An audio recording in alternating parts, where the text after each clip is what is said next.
Welcome, everyone.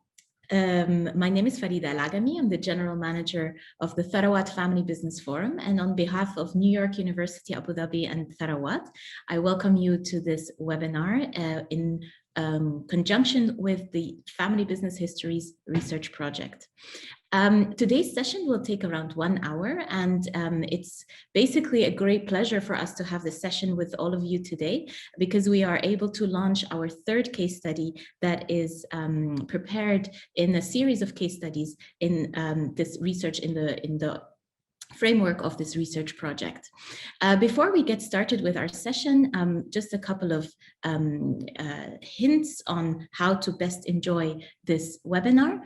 You are most welcome at any given time to ask your questions. Please feel free to drop them in the Q&A field. You can also send us panelists a question in the chat. If you have any issues, please feel free to contact our colleagues, either on WhatsApp or on email. And of course, you are free to adjust your view, as by now, I'm sure everybody is very well versed with these webinar settings on Zoom. So without any further ado, first of all, we'd like to start off with giving you a bit of an impression of the project that frames this session of today. Our Family Business Histories project is a collaborative project between New York University, Abu Dhabi, and the Tharawat Family Business Forum. And I'd like to invite Professor Martin Klimke from New York University to come on online and introduce our project in a couple of slides. Thank you very much, Farida. We're very, very happy to, launch our third case study today. And, we are celebrating our partnership and our collaboration.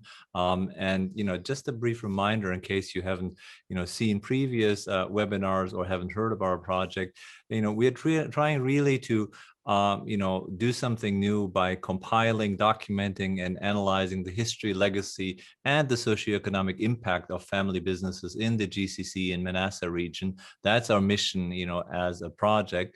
The reason being is that we have a lot of family-owned businesses in the private sector, as you can see here on this map, detailing the percentage of family-owned businesses in the private sector. So it's a huge chunk of the economy, and we're very eager to explore this and giving, family businesses their due in economic activities and analyses.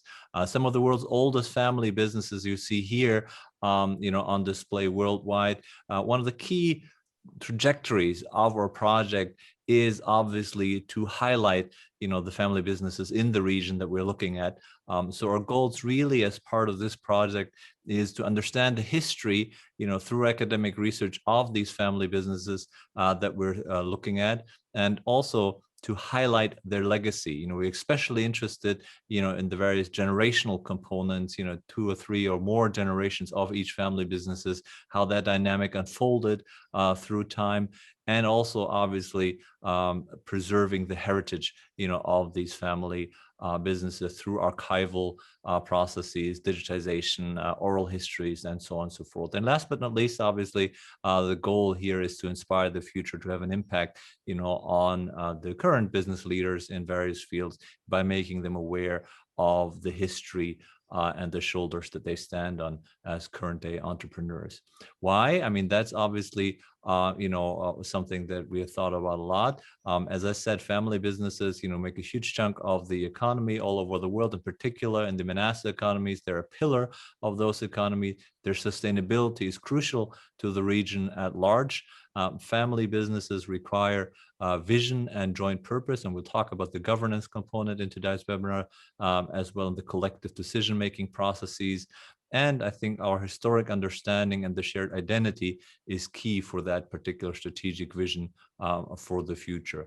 In other words, we're trying to use our case studies as opportunities to learn from the historical challenges that business founders and leaders have faced in the past, and really using family businesses as a prism through which we can view the country, the countries, as well as the region's multifaceted histories. Over to you, Farida. Thank you so much, Martin, for this introduction. And obviously today is a special day for us and for our research team, because after about 2 years of work, we're able to launch the case study on NCA-Rouiba, an Algerian family business. And you can go to our website. We will also paste the link in the chat shortly, so you can download the case study. This time, the case study is written not just in English and in Arabic, but also in French, because of course, a large portion of the Maghreb is still very much French speaking. And we wanted to make sure that this case study is available to as many people as possible. So this would not be a special occasion, of course, to launch this case study if we weren't able to bring on board the driver behind allowing us to write this case study, who is Mr. Salah Othmani, the former chairman of NCA-Rouiba. And I'd like to invite Salah to join us with camera and sound, and I hope it's going to hold. So welcome, Salah, to this session. Hello, thank you, Farida, and thank you, Martin. Thank you, Followup team, for giving us this opportunity. Our pleasure, Salah. And I'd like to say upfront that we are truly grateful for the openness and the availability that you have shown for our research team to visit you in Algeria, to visit your factory, and to really try and document the history of NCA-Rouiba in much detail. So thank you very much for that openness and generosity of sharing. What we will be doing is to kick off. We will hand over to Salah for a couple of minutes because obviously many of our guests today have not yet seen the case study. So we wanted to hear the story about NCA-Rouiba from yourself, Salah. So we'd love for you to kind of give us a quick overview over the quite moved, actually, history of NCA-Rouiba. And then after that, we will come back and have a conversation all together. I'd like to encourage all our attendees to really share their thoughts, engage with us. This is supposed to be a very interactive session. So without any further ado, Salah, over to you, and thanks again for being here with us. Thank you, Farida. You know, all my commitment to family businesses, research, and it's a subject of a great interest for me. And talking about the history of NCA-Rouiba, I'm not going to make it long. It's a history of agribusiness, an agribusiness led by a family in North Africa, mainly in Algeria. But I said North Africa because it started before the independence of Algeria. Since the family moved during the colonial period, they moved to Tunisia. My grandfather, with not his kids, because all the kids were born in Tunisia. They moved in Tunisia at the border of Algeria because they find it safer and easier to do business there, because my grandfather was a wholesaler of agri-product, canned food, fruits, vegetables, etc. And in 1966, the story began because he has one of his kids, it's my father. I could say that the story began with the entrepreneurship spirit of the elder one, which is my father, called Salah.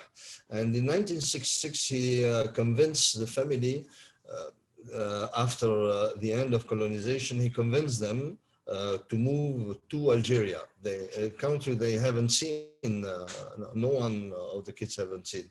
So they arrived in 1966 in Algeria, and in the agribusiness, he decided to create a plant to produce canned food. And from 1996 to 1972, the company was managed by my grandfather and my father. During the period until 2019, there is 6 big periods. The first one is 1966, 1972. My father and my grandfather are managing the business in a, let's say, in a modern environment, because it was the remaining of an economy, a liberal economy set by the French in Algeria. In 1972, things started changing because Algeria had decided to follow socio-communism. I'm not going to call it socialist, I'm not going to call it communist, but socio-communism, and it changed radically the business environment for private entrepreneurs and also for the family, because we're in the industry, and the government decided to nationalize many companies, all the private companies that shows, let's say, a huge potential for the government. And we were on the list, and hopefully at the last minute, one day before they decide to nationalize us in 1973, they decided not to do it for many reasons, because the family and my father had a lot the Algerian Revolution, and we were too small to show really an interest for the Algerian government. So from 1970 to 1990, 1990, sorry for my English, the business was managed by my father, my grandfather, and my uncles. Unfortunately, 1978, my grandfather passed away, and my father has decided, for political reason, I'm not going to go in detail. He decided to go to France and to stay there for a long period of time, a few years. And the management was in hand with my uncles Saïd and my uncle Hadi. So till 1990, the business is facing more and more challenges to overcome, because the business environment was totally unstable. There is no way to forecast anything, sales, procurements, whatsoever. You don't know, the laws are changing gradually, and Algeria started facing huge issue about the availability of foreign currency because of the drop in oil prices at the end of the 80s. And Algeria have a huge debt, close to $30 billion, which and the country was unable to repay at that moment the debt. And 1991, the crisis of the debt really led to big troubles in Algeria. It's 1988 the troubles that start, but the apex or of the troubles happened at the end of 1990, 1991 with a political problem. The army stopped the legislative election process, and the civil war started until 2000, until the arrival of Bouteflika in 1999. And from 1990 to 1999, I was not in the picture before 1990. I was living in Canada, and I decided to return to Algeria, where my father also decided to be more involved in the business, and he returned also from France. More or less we returned at the same period, and the period of civil war. Everyone is asking me, but you are completely crazy going to Algeria in 1991. The country will explode. We faced during the whole period 200,000 deaths. So it was another challenge, a challenge of the business environment and a security challenge. And I can say many things about this period, many things about leadership, many things about security issue, how to handle that, many things on how to motivate people in an secure environment, and many things about the relation with the authority related to the business environment, which is a very important topics from my point of view. 1999 to 2019, Bouteflika arrived, and civil war ended, and the price of oil started going up, and it was, let's say, a really wealthy period, and the private sector exploded in Algeria.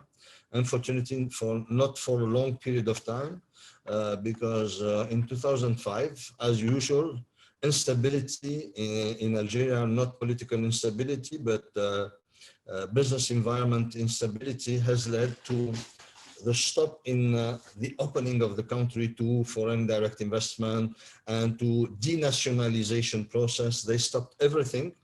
Up to now, we don't know why, but we have an idea about why, but it's not the purpose of our meeting. And in 1999, the story about the company is that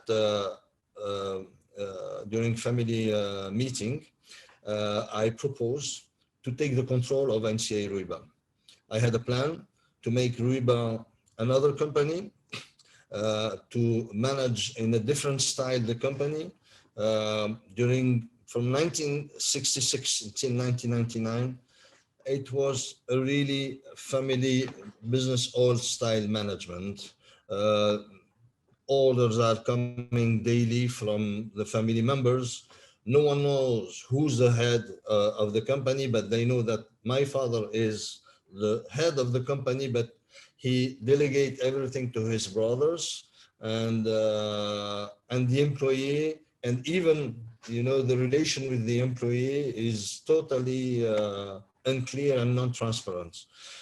1999, so I present my plan to the family. They agree on that. I can talk if someone wants to hear about that. I would be glad to explain exactly how I do it.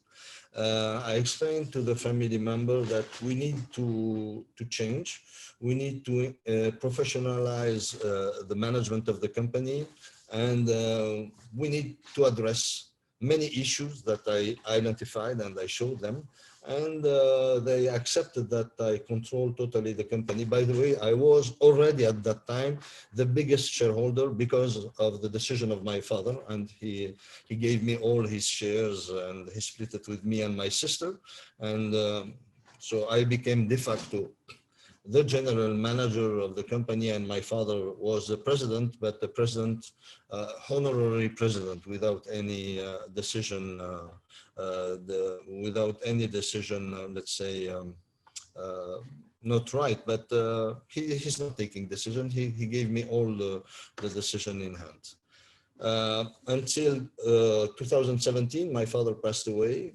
We have, let's say, improved the management of the company. We introduced an investment fund in the company. We work a lot on the governance of the company. We apply strict governance rule, which is something that, let's say, creates sort of stress and challenges in the relation with the family, because, you know, during 1966 to 1999, the style of the management is exactly the same. All the business families in the country, we overcome challenges with the business environment, with the rule, with the fiscal system. So everyone is playing with the fiscal system, is playing with the business environment to make sure that his investment is procuring the right return to the family members that are shareholders. So when you start applying strict governance rule, you discover that you are not making as much money as you expect from out of your business, because the fiscal system is in the country is totally incoherent, and we call it a confiscatory fiscal system. It means that you are working for the government, you are not working for the shareholders, which is a different approach. So we try to, let's say, to balance in between and create a situation where shareholders could be happy, and without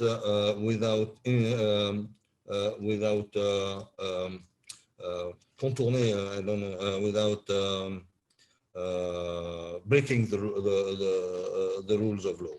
So 2019, at the end of 2019, because also we faced a lot of issues related to the economical crisis that hit Algeria in 2014, 2015. And because of the arrival of COVID, we faced a lot of issue internally also. And I decided to bring another shareholder who took the majority of the company at the end of 2019. And I decided to resign as president of the company, and I decided to resign from the day-to-day operation. And now that's why I'm the past president of NCA-Rouiba. Now I'm just board member, and I'm taking care of the company, taking care of the business environment of the company, because now I'm heading since 15 years a think tank that take care about the business environment in Algeria and promote economical reforms. This is one part of, let's say, my idea of being a businessman in Algeria or everywhere in the world. As I used to say, an entrepreneur has the responsibility not only within the wall of his company, his responsibilities goes beyond the wall, so he has to pay attention to what was outside. So this is for the historical part of Rouiba in brief, and you see that you understand that we overcome different challenges regarding the business environment that has a huge influence on the way we are managing our business, and also the issue within the family of the next generation, and that I'm part of it. And the founders that are passing away, then it creates different stress in the relation with the family members. We can talk later about COVID issues and how to manage under pressures and politics, etc. Absolutely. Well, thank you so much, Slim, for this very concise overview over a very complex history. I think that's definitely a very, very impressive timeline that you've given us. I'll get started with a couple of questions from my side and of course from Martin's side, but I'd like to invite, of course, anyone who, even if you have a comment or if you have a question, please feel free to share with us. We'd like to make this an interactive conversation. Slim, just maybe to add to your story towards the end, we have to say that, of course, you have your son who is a director in the company at the moment. Maybe let's get started a little bit on the conversation of continuous entrepreneurship. So you have, as a family business, as you've explained to us, you've gone through extreme phases of pressure, mostly macroeconomic, but also internal.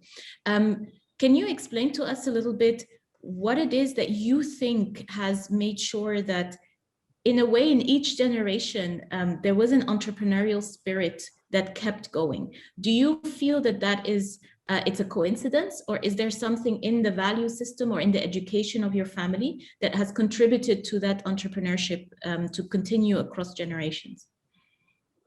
You know, I asked myself many times when I gave speeches, unfortunately in French, to students in Algeria about entrepreneurship. Are we born entrepreneur? Is there a genetics in that? Yes, no.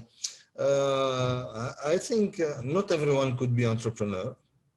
I think it has to do with education more. I'm not going to talk about genetics, otherwise I will go to other stuff more complicated. It has to do with education, and it has to do with the environment you grew in. When I was a kid, I remember when I'm visiting Algeria, I grew up in Tunisia, but I go once or twice a year in Algeria. My father takes me to the plant. In Tunisia, we have kept our businesses as wholesalers. So, I want to visit the family that are managing this wholesaler business, and I have the smell of the product, the spices,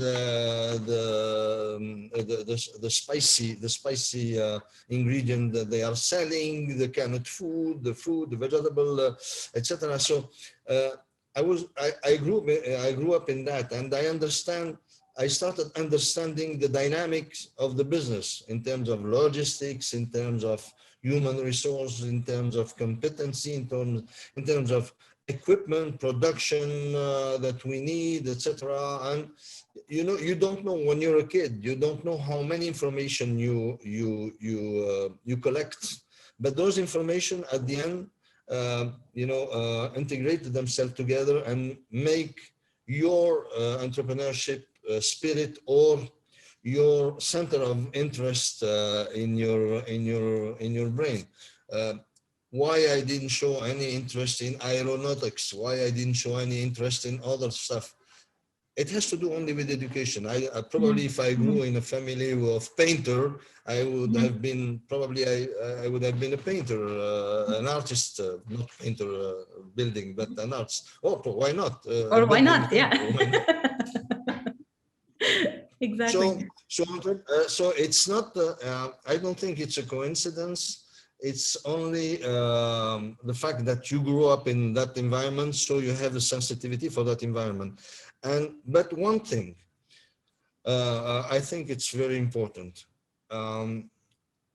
I don't have, for me, I don't know. My father want me either be a doctor or be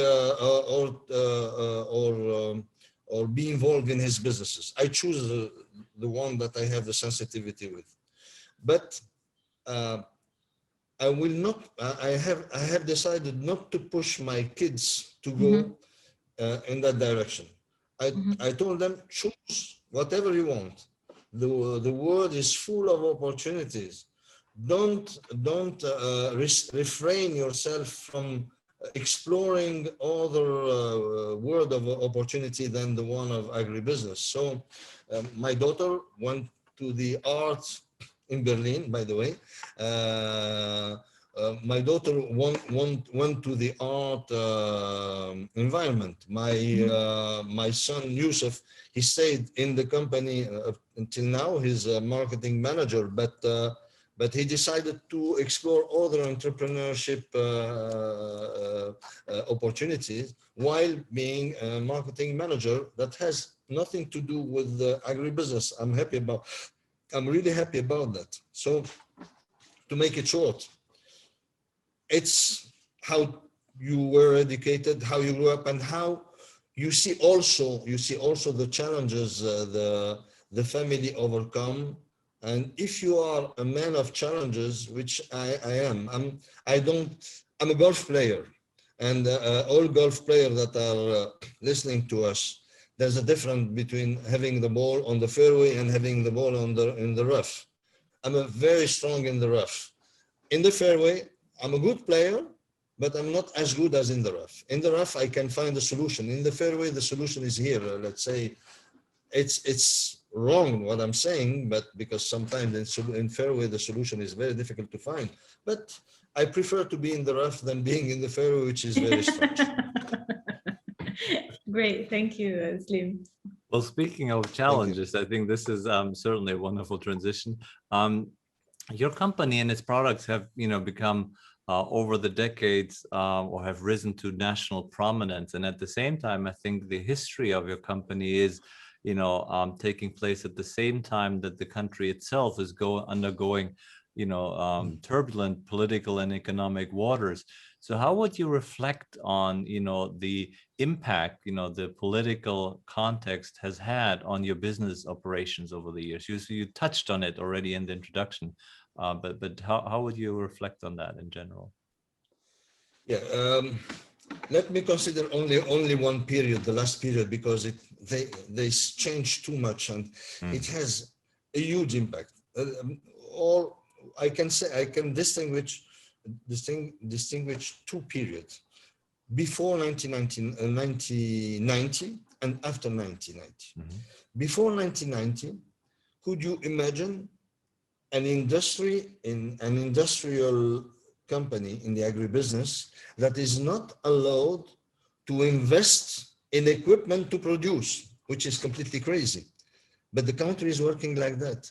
If you want to improve your operation, have a new equipment that gives you an advantage, or a competitive advantage, or improve your productivity, reduce your waste, etc. You're not allowed to buy it.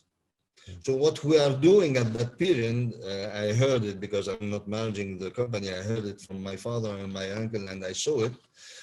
We import some equipment that we really need them in spare parts. They dismantle, the seller is dismantled totally his line of production, and they send it to us in pieces, and we reassemble the production line. Not a huge production line, but at least small production lines. We reassemble them to have some. So there is a huge impact on how we operate. Secondly, sometimes we need some packaging to produce at the international standards. Could you imagine a company that needs that type of packaging that is not available in the country, and the government allow you to import less, you will listen to me, less than 0.3% of your production capacity yearly. So you have lines that produce 0.3% maximum of your capacity, which is completely crazy. How are we handling that? We are handling that by producing other stuff with local packaging. Those local packaging are not complying with international standard regarding the health, regarding etc. But we couldn't do anything. We have to deal with that. Now the second period, after 1990, we are allowed to do whatever we want. We can import packaging, we can import equipment until 1999, until 2000, sorry. I'm not saying that after 2000 it is forbidden, but the rules are changing dramatically. During the Civil War, it was a period where we witnessed a really commitment from the government and the Algerian administration to promote private entrepreneurs in Algeria. You got authorization within 24 hours. Everything is easy. Laws are clear. We are working in an incredible, smoothly, in an incredible way. It's perfect. When Civil War stopped, the bureaucracy took over the control of all the economy of the country. And they said, okay, we were very nice with you during 10 years. Now we have to beat you a little bit because it works like that. And the power is in our hand. We don't want the power goes in hand with the private sector. So they decided to create hundreds of rules that makes our life terrible in terms of how to buy. You are allowed to buy only by letter of credit. You are not allowed to buy things from import things without a letter of credit. It's an example. They are creating obstacles, and they make the life of entrepreneurs really terrible. We consider that we are spending 85% of our time solving bureaucratic issue with the Algerian administration, instead of paying attention to our businesses in marketing, in production quality, consumer behavior, consumer requests, etc. So we deal a lot with political issues. That's why in 1997, in 2000, at the end of 1999, I decided to create a think tank to address those really business environment issue, and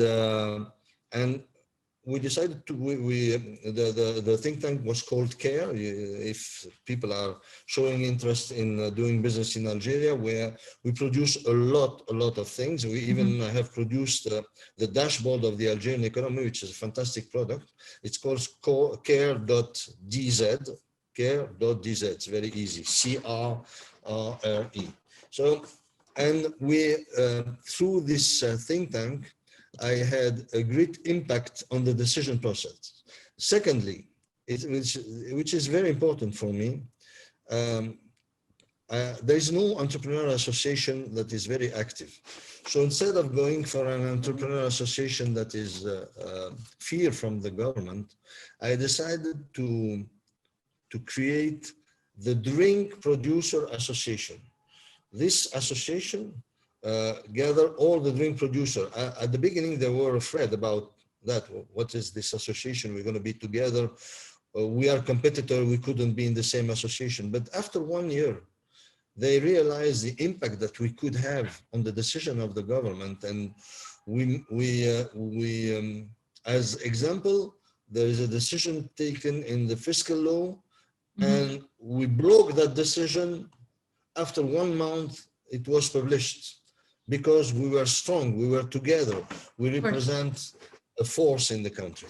So I have many hats as entrepreneur, as president of a think tank, at that moment as president of the Drink Producer Association, and it gives to Rouiba brand also another identity, a strong identity of a company that is socially responsible in the country.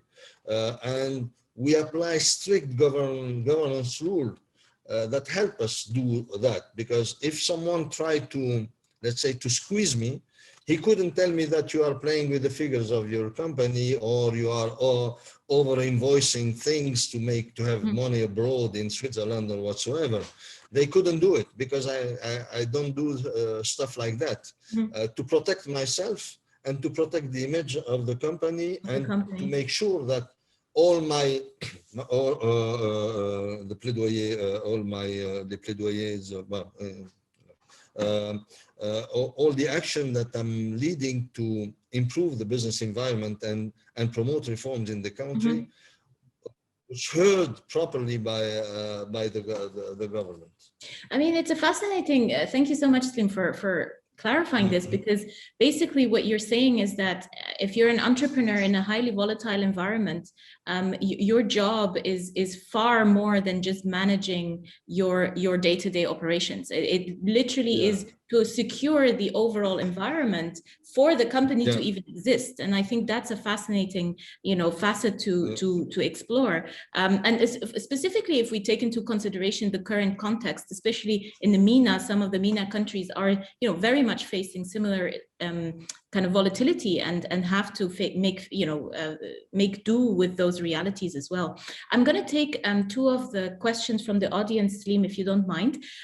So there's 2 that I'm going to link up, because they kind of relate to the family dynamics. And of course, I want to make sure that you're comfortable answering. I know you only answer the things you're comfortable answering. But the first part of the question is, did you consult your father because you made drastic changes to the company? So before suggesting that and before implementing, did you have a conversation with your father, or did he just let you decide freely? And then the second question that I'd like to pick up is the family conflicts that led you, perhaps not for the business to be sold necessarily, but to bring in the investors on board. Regarding the decision process, it depends of your personality. In my case, unfortunately, I'm a strong believer in democracy, but not in my business sometimes, because I know that there's a moment where someone has to take decision because it's tough time. You don't have, it's very difficult to appreciate that. You have to take decision. For sure, you think about what kind of process, you have intuition that tells you that you have to go in that direction. You have figures that give you the comfort about taking that decision. But you don't want to be in tough moment. You don't want to have this interference of people that are asking you, oh no, don't do it, I think of doing it. I faced that. I told them, okay, you want to continue with the canned food business? Canned food business is dead in our plant for many reasons, and I explained to them.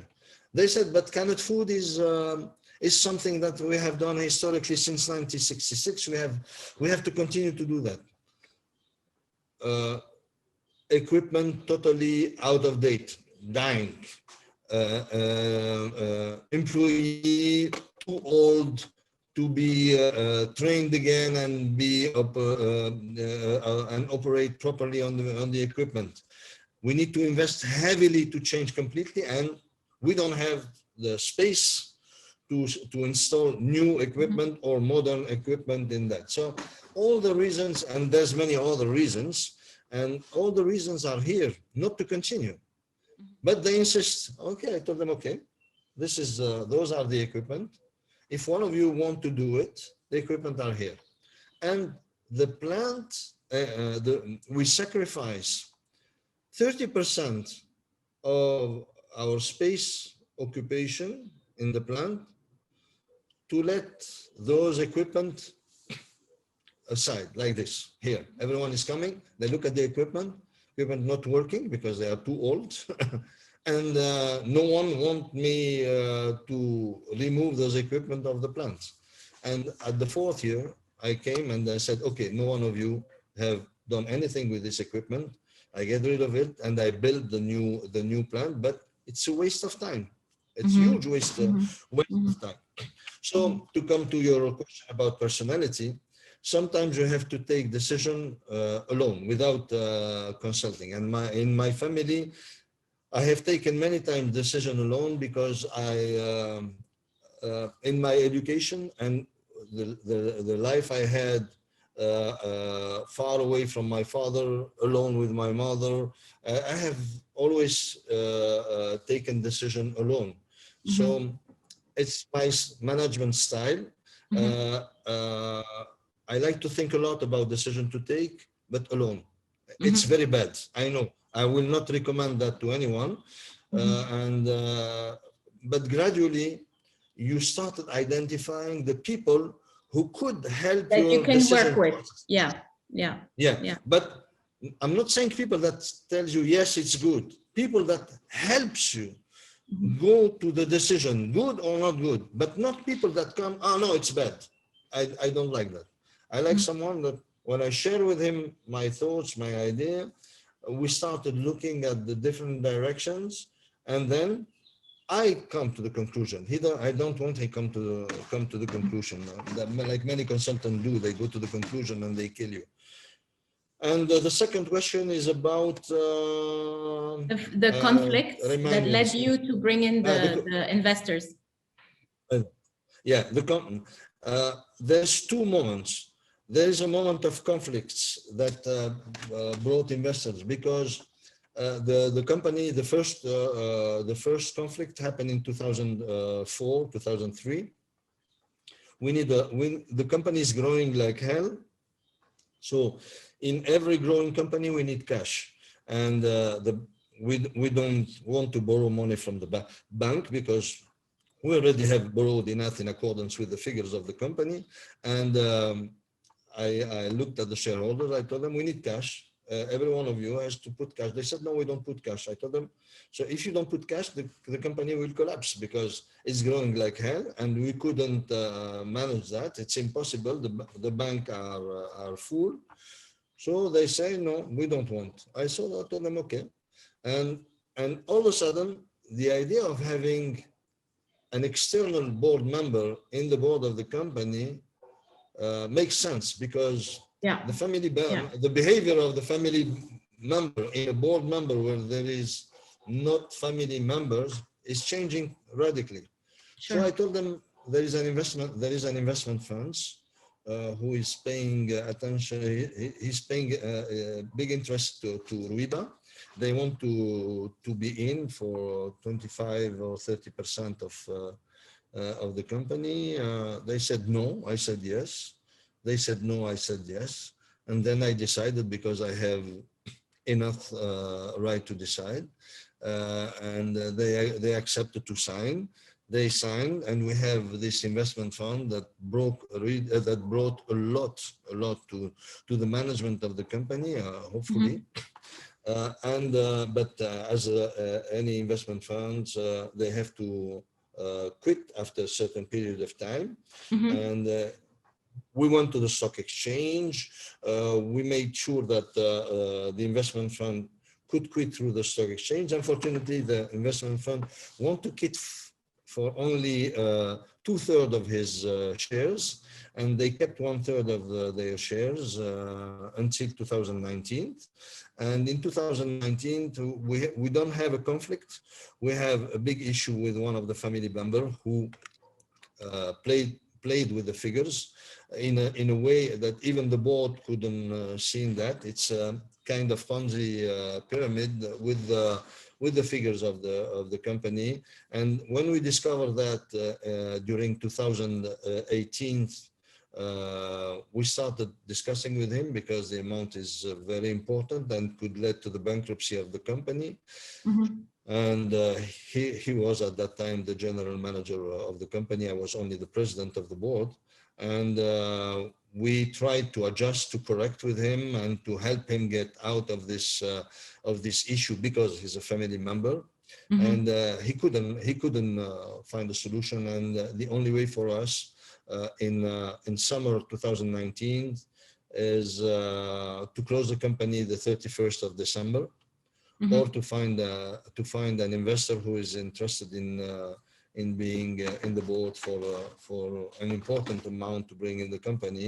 And hopefully we found an investor who is a French company.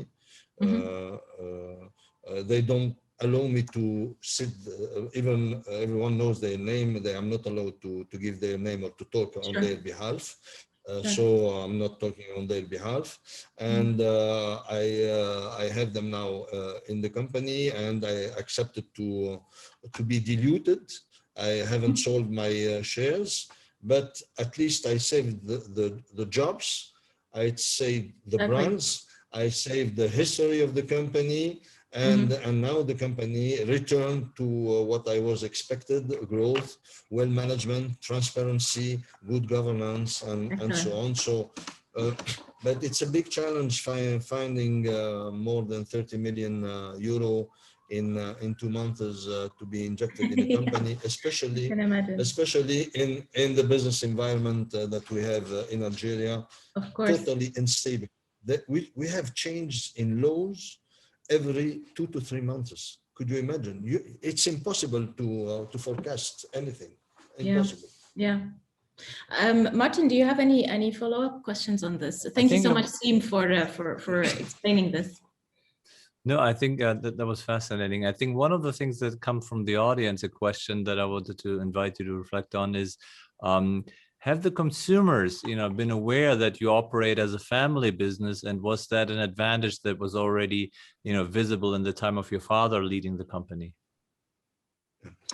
It's very strange because we discovered when I started my plan of restructuring Rouiba, I told the family, we don't know anything about the consumer in this company. Do you know who is the consumer, who is buying our product, why they are buying them, and how to improve our value proposition?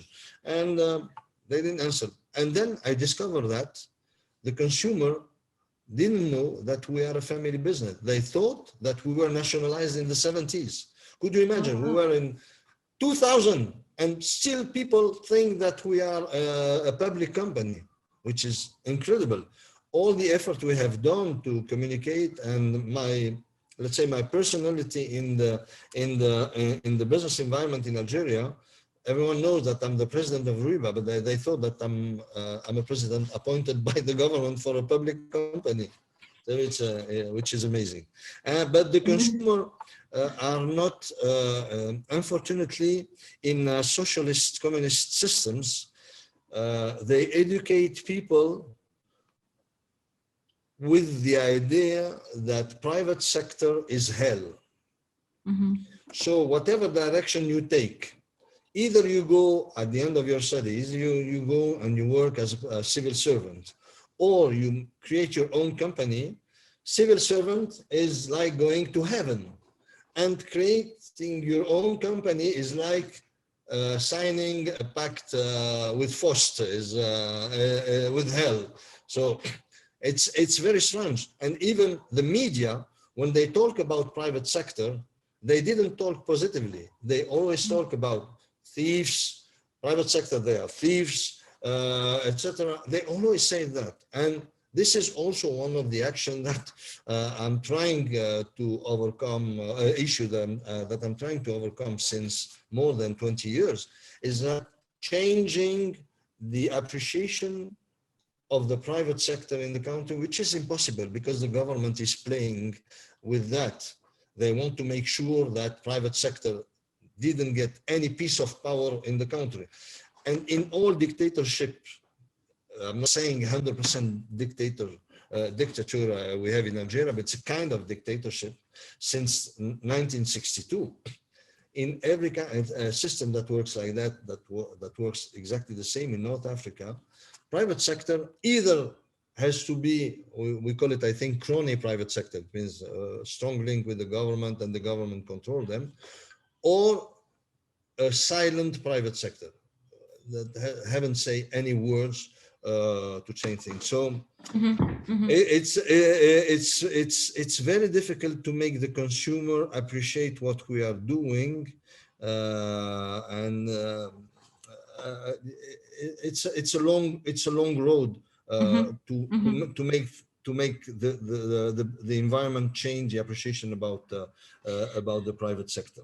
I always find, thank you, Slim, for explaining that, because to be honest, I always find that very fascinating, because Algeria has a very, very specific makeup because of its political history, of course. And whenever we speak to family firms in Algeria, they kind of reflect that complexity of the relationship, not just with government, but also with society, right? How do we make sure that we understand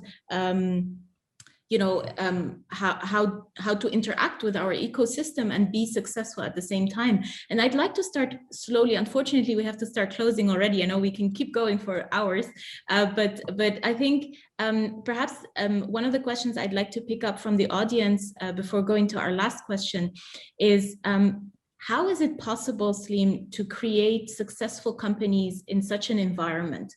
And perhaps we don't even have to look at Algeria specifically only, but how do we create successful companies in highly volatile environments? What can we learn from Rouiba?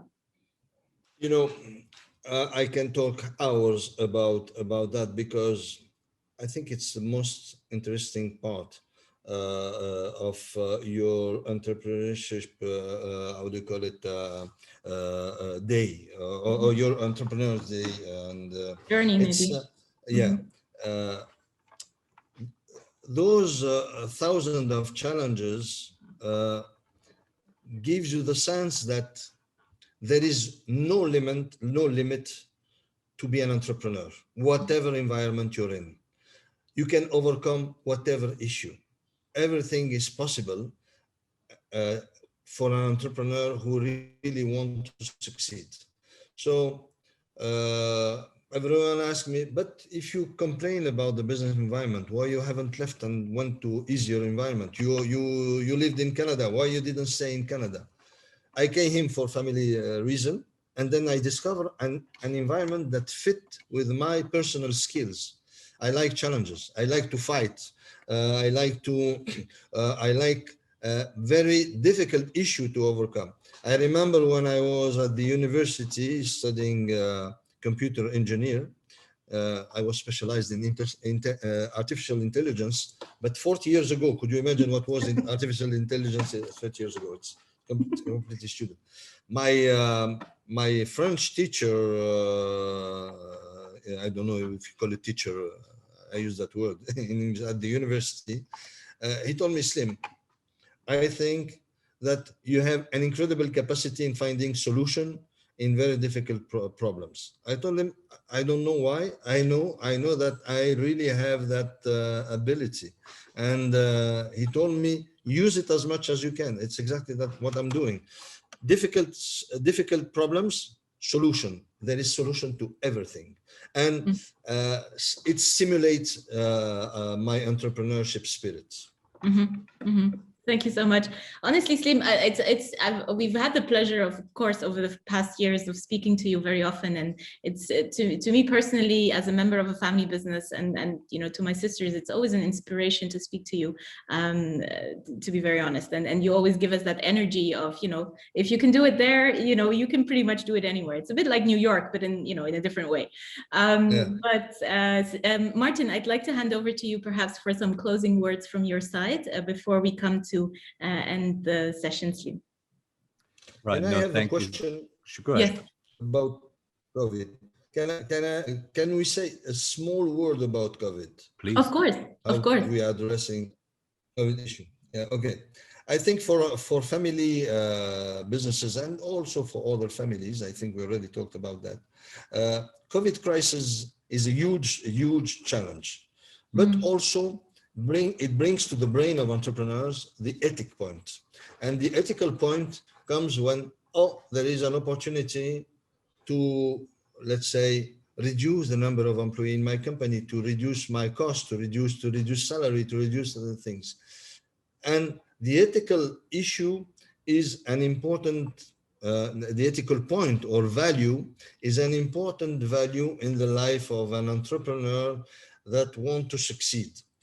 So you have all your set of value, but the ethical one is the most important one. You couldn't take decision that challenge or put people in a very difficult time because you are not paying attention to them, you are not taking care of them in a proper way. So in family business, more than in multinational businesses, people are important, people that are working for you, people that you are interacting with. And if you hurt them, do not expect them to be nice with you, and do not expect them to work properly with you. So be ethical, be fair, but don't take sometimes opportunities to make more money at the expense of others. This is my point. Thank you, Slim. Thank you very much. Thank you.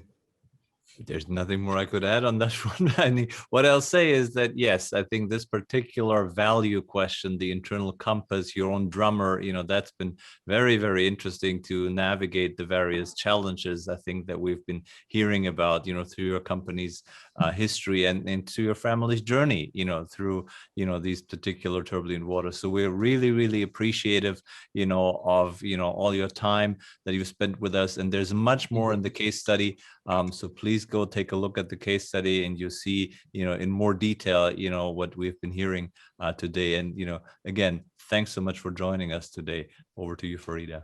Thank you very much. So same for me, Slim. As I said before, even before you made that very important second point, you know, it's always an inspiration. I feel that one of the contributions that we hope that this project is making is that through the lens of history, we can literally inspire today's leaders as well, because, you know, right now everybody is facing a difficult moment, and I think it's very important that we understand the complexity and the multitude of facets that impact business leaders. And I think you've really given us a wonderful kind of tour d'horizon of what it means to be a truly responsible and visionary business leader. Before closing the session, I'd like to just give you a very quick outlook on what's going to come with regards to the project. So we have 2 more profiles that will be published, but at the same time, we are working on revamping our website so that more and more information will be available on family business histories overall. And hopefully very soon we can announce an addition to our project with regards to kind of an expansion of the research project by itself. Please feel free to contact us. We have had a fantastic audience that stayed with us for the full hour, which I'm very, very impressed with. If you have questions, if you have comments, please feel free to reach out. And I'd like to come back one more time to you, Slim. One of the things that I think you've mentioned beautifully is the importance as an entrepreneur to be part of an ecosystem. And I'd like to really give you that credit very much and very clearly that projects like these, projects like ours, couldn't exist without entrepreneurs who are ready and available, you know, to open their doors and to share. So thank you once again, Slim, for being with us. Thank you. And we hope you enjoyed it. Martin, always thank you for the collaboration and for joining us. And thank you to all our attendees for being with us, and hopefully see everyone very soon. Thank you. Take care. Thank you. Bye.